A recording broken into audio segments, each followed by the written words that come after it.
तो भाई आज बना रहे हैं हम लोग टमाटो ग्रेवी। ये देखो वहाँ केशव पीस रहा है ग्रेवी मिक्सी में। हम लोग ज़्यादा बनाता नहीं है, दिन का ही 20 किलो ऐसा बनाता हूँ। तो इसमें ही खड़ा मसाला डालता है, जो होटल यार है उनको पता ही होगा ग्रेवी में क्या क्या डालता है। क्या बताऊँ मैं रेसिपी, तो कभी फुर्सत में एक दिन फुल रेसिपी बताऊँगा आपको ग्रेवी में क्या क्या डालते हैं नहीं डालते हैं, तो आप लोग देख सकते हो। और केशव इधर है, केशव यहाँ है, ग्रेवी पीस रहा है।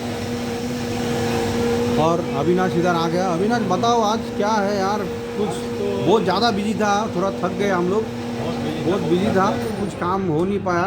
थोड़ा बहुत ठीक है, सही है। थोड़ा अभी चल रहा है, अभी वही प्रोसेस में चल रहा है, सब काम में चल रहा है। क्या रही है ना एकदम तो खतरनाक। मैं भी इधर ही हूँ गाइस। हमारा वीडियो कैसा लगता है बताना ज़रूर, जी। और अच्छा लगे तो हमारा चैनल को सब्सक्राइब करो, लाइक शेयर करो, कमेंट्स करो। Thank you very much, bye bye.